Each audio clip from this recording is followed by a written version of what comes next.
Fala aí pessoal, tranquilo? Bom, na última aula a gente concluiu esse primeiro fluxo, né, do cadastro, né, que a gente recebe as informações da conta do usuário, processa no nosso Lambda e salva no nosso banco de dados, né? E agora a gente vai para o fluxo então de login, que basicamente então a gente tem que fazer o quê? A gente tem que receber o e-mail e a senha do usuário, né, que ele informou no cadastro de login. A gente vai criar esse lambda aqui que vai ser o responsável por ter a lógica da autenticação. Vai verificar os dados da conta que ele cadastrou nesse nosso primeiro fluxo. E aí, se tudo estiver certo, a gente vai retornar um token de acesso para esse usuário, beleza? Então vamos dar sequência aqui. Bom, a gente precisa criar então esse novo lambda.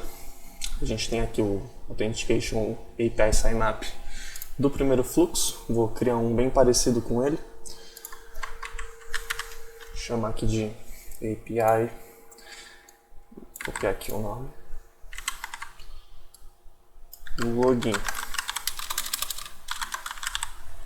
Beleza? Node.js. As permissões. Eu acho que eu só vou anexar aquela política que a gente criou nas últimas aulas nessa função depois que a gente criar o lambda aqui.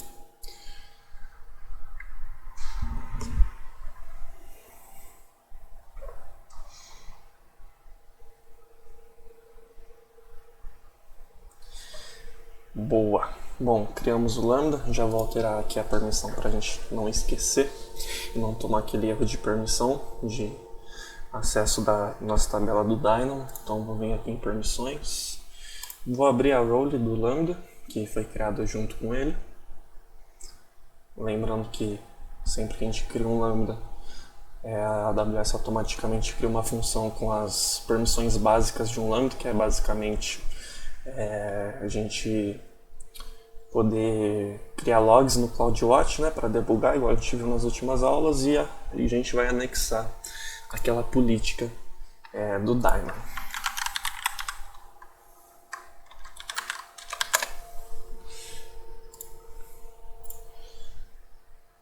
Bom, adicionamos aqui e agora acho que a gente já pode dar sequência aqui. Antes de ir para o código, a gente precisa criar a nossa rota de login lá no nosso API Gateway, né? Que é o nosso serviço de autenticação. Que é o nosso serviço de API, desculpa. Bom, vou criar aqui mais um recurso. Vai ser agora a rota de login, vou ativar o course. E dentro desse recurso a gente vai criar um método post também, já que a gente precisa receber as informações no body da requisição. Criamos aqui, vou habilitar a integração, né, para a gente pegar aqueles dados do event, e também vou associar ao nosso lambda que a gente criou aqui. Então vou copiar o nome dele, só jogar ele aqui, salvar, clicar em OK. Pronto, criamos a rota de login, agora é só a gente trabalhar no componente do lambda aqui. Bom, para essa aula aqui a gente vai começar bem semelhante à estrutura que a gente tinha aqui, né, nesse lambda. Vou até abrir aqui para vocês se lembrarem. A gente tem aqui as nossas pastinhas, né, controllers, adapters, services. Inclusive a gente já vai poder reutilizar algumas coisas que a gente já tem aqui. Por exemplo, o index. Vou copiar ele aqui. E aqui, ao invés de ser o Add Account Controller, a gente vai criar um controlador que é o Login Controller. Beleza? Tá reclamando que a gente não tem ele criado. E aí agora a gente pode criar ele aqui. Então vou criar uma pasta Controllers. Criar o nosso controller. Bom, criamos aqui. Ele vai ter o mesmo método que essa classe tem aqui, que é o handle, né? E a gente também vai receber um serviço.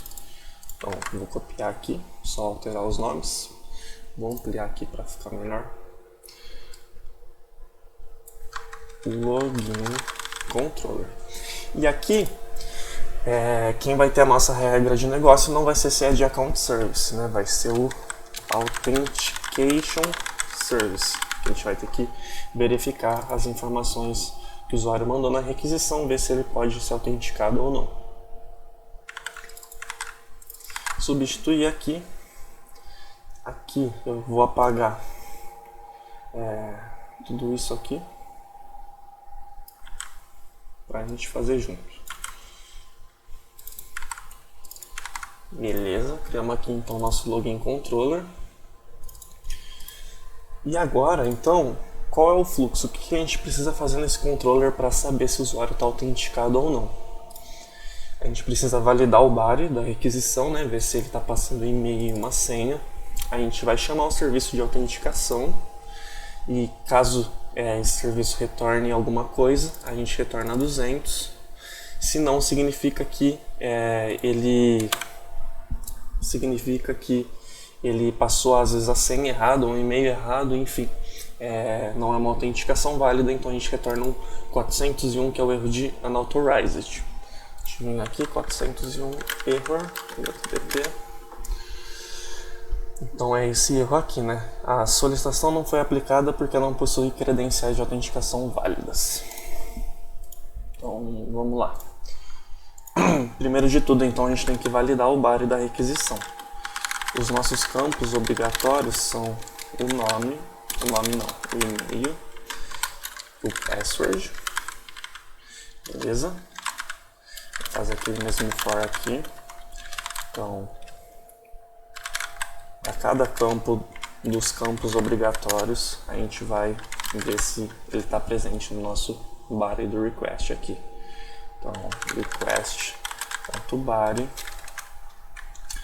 a gente tem que ver aqui se eles estão presentes. Então, ver se o field é diferente de undefined. Beleza? Quer dizer, se o field é undefined, para a gente poder retornar o erro. Então, se o field for undefined, a gente vai setar o nosso erro aqui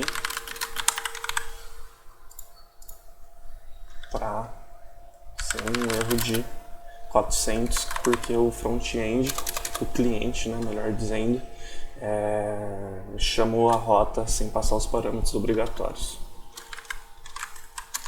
Então vamos a um status code de 400 que a gente viu nas últimas aulas, que é quando está faltando algum parâmetro obrigatório, né, um bad request, e no body a gente vai passar uma mensagem falando missing param e o campo, beleza? Então dessa forma a gente já faz aqui a nossa validação de campos, e aí caso exista um erro, a gente retorna esse erro para já parar o nosso fluxo aqui, beleza? E agora o que a gente precisa fazer? A gente precisa chamar o nosso serviço de autenticação, e caso ele esteja autenticado, a gente retorna esses status aqui, ou não, o 401. Então, se a gente receber um token, né, que é o que a gente está esperando da nossa autenticação com sucesso, depois de chamar o nosso service, ele vai ter um método auth, e aqui eu posso passar as nossas informações que a gente pega do body. Então, e-mail e password do request.body. E aí a gente passa eles aqui. Beleza? Então, caso isso não tenha um retorno, significa que o usuário não foi autenticado com sucesso. Então a gente precisa retornar um unauthorized. Então vamos retornar aqui o nosso status code 401, e no body a gente vai passar o message user smart authenticate, beleza? E caso tudo dê certo, a gente vai retornar aí o status de 200, falando que ele foi autenticado e enviando o token de autenticação. Então, vamos lá. Só a gente dá um return status code 200. 200 significa que deu tudo certo e a gente vai retornar um conteúdo aqui no bar.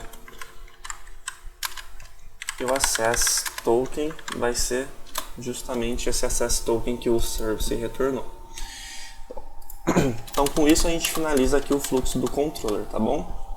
Então a gente faz as validações dos parâmetros, chama o nosso serviço, se ele tiver autenticado a gente retorna o token com status code 200, se não tiver autenticado a gente retorna um 401. E já vou aproveitar aqui e criar nossas outras pastas.